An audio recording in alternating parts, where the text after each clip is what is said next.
안녕하세요. 승리한산 가족 여러분. 오늘 6월 8일입니다. 월요일 저희들 또 힘차게 하루 시작해 보도록 하겠습니다. 저희도 오늘은 좀 짧은 말씀이라 간단하게 살펴볼 수 있을 것 같습니다. 월요일 지쳐있는 분들 짧은 말씀이지만 저희들 알차게 보고 또 말씀과 함께하는 또 한 주 시작되시길 바랍니다. 자, 저희 승리한 삶은 아시다시피 발행에 계신 박윤 목사님의 구속사로 조망한 성경 연속 강해집 요한복음을 통해서 편집되어 있습니다. 현재는 이권 말씀으로 상고하고 있고요. 저희들이 이제 13장 후반서부터는 상권으로 넘어가게 됩니다.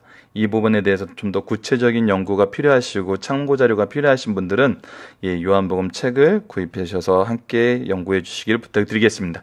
자, 그럼 오늘 말씀으로 들어가 보도록 하겠습니다. 오늘 말씀은 세상의 참 빛 대신 예수님이고, 말씀은 요한복음 12장 31절로 36절 말씀입니다. 한번 읽어보도록 하겠습니다. 이제 이 세상에 대한 심판이 이르렀으니 이 세상의 임금이 쫓겨나리라. 내가 땅에서 들리면 모든 사람을 내게로 이끌겠노라 하시니, 이렇게 말씀하심은 자기가 어떠한 죽음으로 죽을 것을 보이심이로라. 이에 무리가 대답하되 우리는 율법에서 그리스도가 영원히 계신다함을 들었거늘 너는 어찌하여 인자가 들려야 하리라 하느냐? 이 인자는 누구냐? 예수께서 이르시되 아직 잠시 동안 빛이 너희 중에 있으니 빛이 있을 동안에 다녀 어둠에 붙잡히지 않게 하라. 어둠에 다니는 자는 그 가는 곳을 알지 못하느니라. 너희에게 아직 빛이 있을 동안에 빛을 믿으라. 그래야면 빛의 아들이 되리라. 예수께서 이 말씀을 하시고 그들을 떠나가서 숨으시니라. 자, 오늘 말씀을 간단하게 보고 본문 묵상하게 들어가도록 하겠습니다. 자, 이 세상에 심판이 이르렀으니 이 세상의 임금이 쫓겨나리라. 자, 이 세상에 심판이 이르렀다는 건 뭐죠? 자꾸 이제 이 부분에 대해서 저희들 좀 헷갈리고 수가 있는 게 뭐냐면, 예수님은 심판하러 오신 것이 아니라 구원하시러 오셨다 그러는데 왜 예수님이 이렇게 가끔 심판에 대해서 심판이 이르렀다, 심판을 받았다 이렇게 얘기하는 이유가 무엇일까요? 그거는 예수님이 이제 이 구속을 이루시는 이 사건 앞에서 예수님이 어떤 의미인지를 우리가 알면은 쉽게 이해할 수가 있어요. 자, 이제 구원은 누구를 통해서 이루어지죠? 오직 예수님을 통해서 이루어져요. 오직 예수님이에요. 그렇다면 구원을 받은 자다 안 받은 자다라는 건 어떻게 할 수 있어요? 예수님을 믿느냐 안 믿느냐, 이 부분에 대해서 결정이 나거든요. 다른 거 없어요. 이제 심플해지는 거예요. 그래서 이 세상의 주관자라고 했던 임금들이 이제 쫓겨나요. 누구죠? 바로 이제 사탄의 권세는 망해요. 예수 믿음으로 인해서 이 사탄의 권세를 쫓아낼 수 있어요.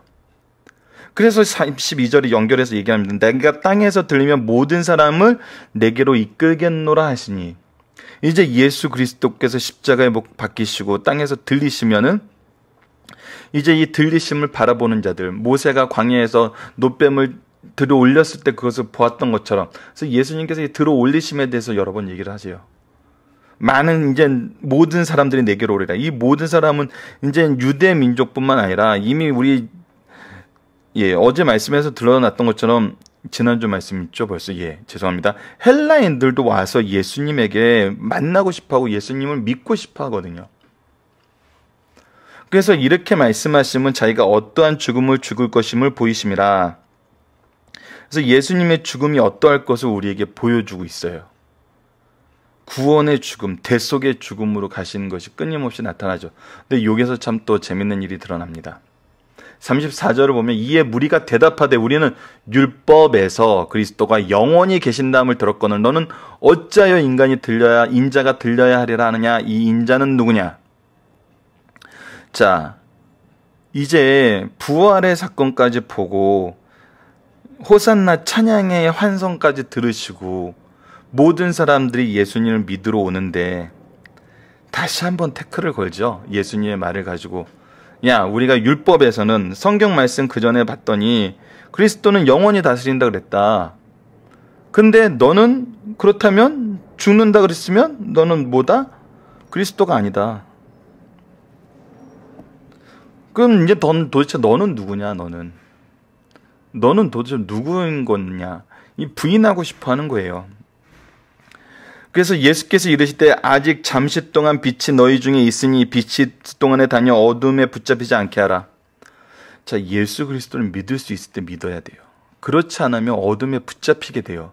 계속 거부하는 건 옳지 않아요. 마지막 때 믿는다? 마지막 때 누군지 몰라요. 예수 그리스도가 제시되었을 때, 빛으로 오셨을 때, 빛이면 우리가 누가 봐도 인정할 수 있는 그때에 믿어야 돼요.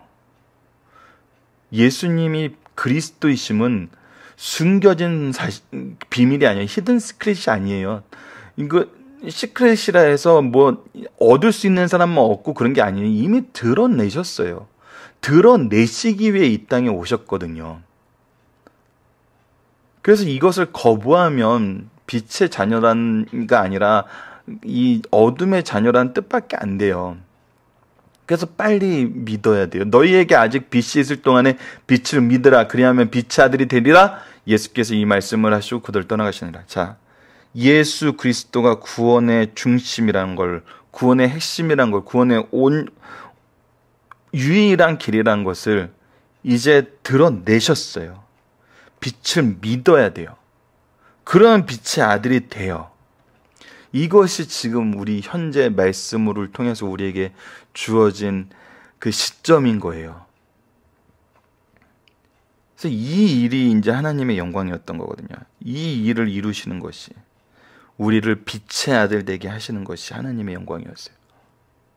자, 그렇다면 오늘 본문 묵상하기는 바로 이 34절입니다. 왜 유대인들이 율법을 이렇게 해석을 했는지 이 성경에 나와 있는 말씀을 통해서 이 부분을 확인하는 것이 오늘 본문 묵상하기예요. 그래서 무리들이 그리스도가 영원히 계신다고 주장한 이유는 무엇인가요?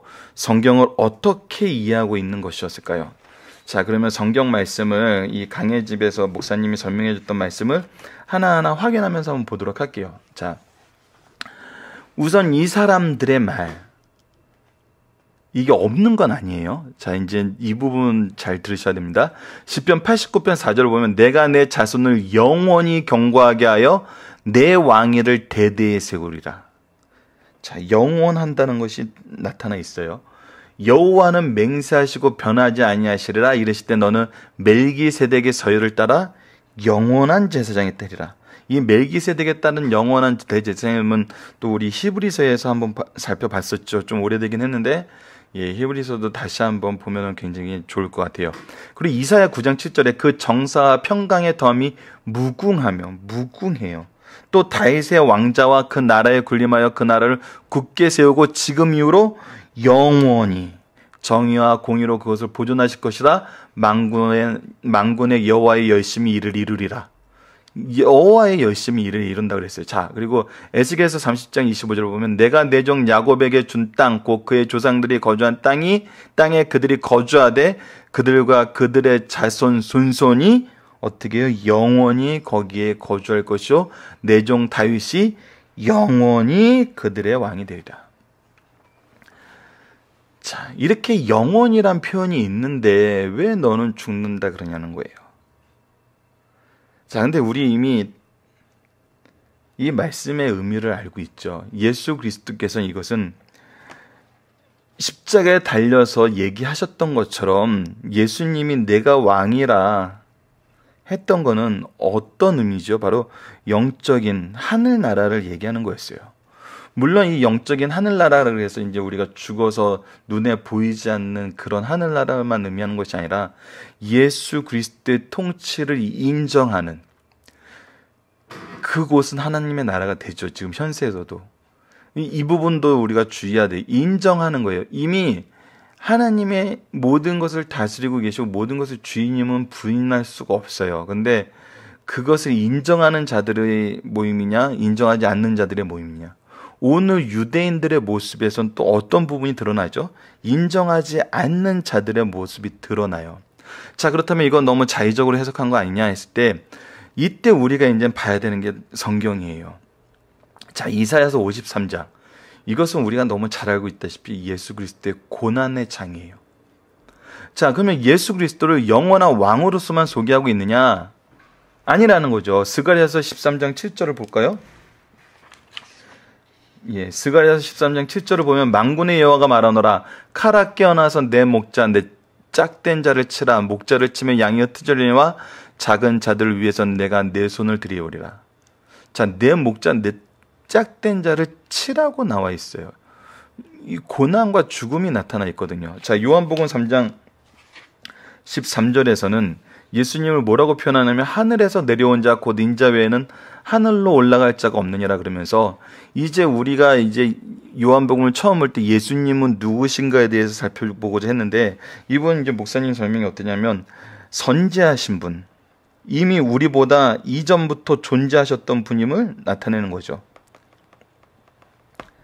자, 고난이 나타나고 죽음이 나타나고 선제가 나타나고 요한복음 13장 14절에 3장 13절 14절에서는 고난의 주가 드러나요. 광야에서 뱀을 뜬 것 같이 인자도 들려야 하려나는 오늘 본문 내용에 연결된 거죠. 그리고 6장 27절은 썩을 양식을 위해서 일하지 말고 영생하도록 있는 양식을 하라. 이 양식은 인자가 너에게 주는 일이니 인자는 아버지 하나님께서 인치신 것이라 해서 생명의 주관자 되시는 예수님을 얘기를 해요. 그리고 5장 26절로 27절에서 아버지께서 자기 속에 생명이 있음 같이 아들에게 생명을 주어 그 속에 있게 하셨고 또 인자됨으로 말미암아 심판하는 권세를 주셨느라 해서 심판주의심을 나타내요. 자, 계시록 1장 12절로 26절을 보면은 교회의 주인 되시는 예수님을 드러내고 있거든요. 몸을 돌이켜 나에게 말한 음성을 알아보려고 돌이킬 때 일곱 금촛대를 보았는데 촛대 사이에 인자 같은 이가 발에 끌리는 옷을 입고 가슴에 금띠를 띠고 그의 머리와 털에 희기가 흰 양털 같고 눈 같으며 그의 눈은 불꽃 같고 그의 발은 풀무불에 단련한 빛난 주석 같고 그의 음성은 많은 물소리 같으며 그의 오른손에 일곱 뼈리 있고 그의 입에서 저의 날쌘금이 나오고 그 얼굴에 해가 힘있게 비치는 것 같더라. 그러면서 일곱 교회를 다스리시는 예수님의 이 교회의 주인 되시는 예수님에 대해서 표현을 하고 있어요. 자, 그렇다면 이게 무엇을 지금 성경을 어떻게 이해하고 있길래 이 유대인들이 이런 질문을 한 걸까요? 바로 단편적으로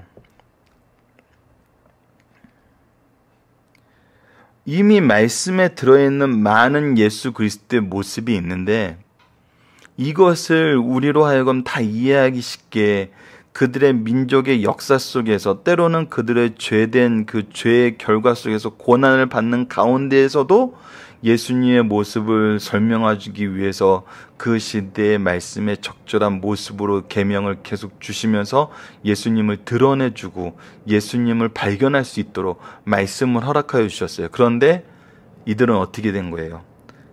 자기가 원하는 모습으로만 메시아를 또 상상하고 있고 기다리고 있었던 거예요.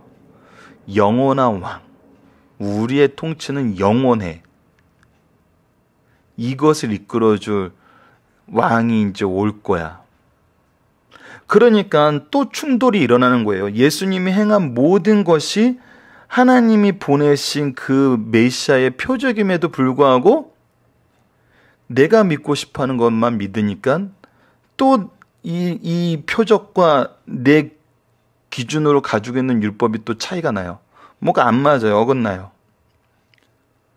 그러니까 말씀을 우리가 내가 원하는 것만 섭취하면 안 돼요. 말씀을 온전히 보면서 예수 그리스도가 어떤 의미였는지 고난과 대속과 부활의 주님임이 이미 드러나 있거든요. 그래서 그 내용을 우리가 다 받아들이고 그 믿음을 바로 세워야 되는 거거든요. 그래서 말씀을 항상 가까이 하셔야 돼요. 나에게 꽂히는 말씀, 내 피라고 통하는 말씀만 내가 좋아하고 그것만 의지하고 있으면은 때로는 오히려 말씀을 거부하는 입장에 놓일 수도 있다는 건 누구처럼? 지금 현재 율법주의자들처럼, 유대인들처럼. 자, 이 부분을 이제 기억하면서 본문의 중심 사상을 보고 오늘은 또 간단하게 마치도록 하겠습니다. 믿는 자에게는 구주이시지만 거부하는 자에게 심판주이신 예수님. 자, 이제부터 모든 인류는 그리스도를 모르거나 거부하는 명벌이에요. 기준은 명확해요. 다른 길이 없어요. 그를 믿음으로 받아들이면 영생에 이른다.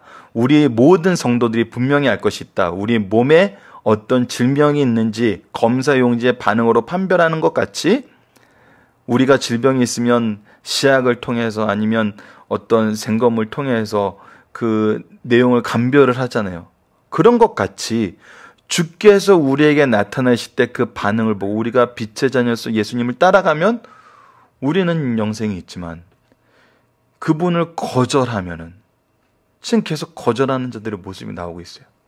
심판의 내용이 결정된다는 거예요. 그거에 따라서. 자, 다음입니다. 우리의 빛이 되신 예수님. 죄송합니다. 요즘에 장비가 좀 말을 잘 안 들어서 다시 한번 보도록 하겠습니다. 우리의 빛이 되신 예수님. 우리가 예수님을 알고 신령한 세계를 알며 인생의 근본 문제를 알 수 있는 것은 예수 그리스도의 빛 아래서만 가능하다.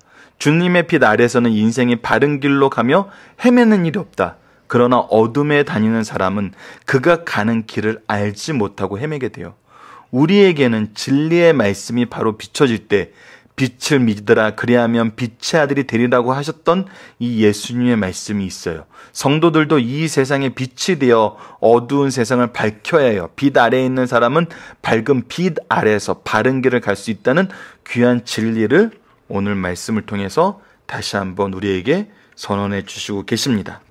자, 이 말씀을 또 기억하시면서 우리가 망설이지 않고 고민하지 않고 우리 기준 때문에 거부하지 않고 빛 대신 예수 그리스도를 따르는 승리한 산 가족 여러분들 되시길 바랍니다. 말씀을 기초로 기도하기를 통해서 마치도록 하겠습니다. 하나님, 우리로 예수님을 바로 아는 지혜를 주심을 감사합니다. 우리가 원하는 모습만 보지 말고 참된 그리스도의 길을 순종함으로 따라 빛 대신 그리스도 안에서 빛의 아들로 살게 하여 주소서. 예수님 이름으로 기도드립니다. 아멘.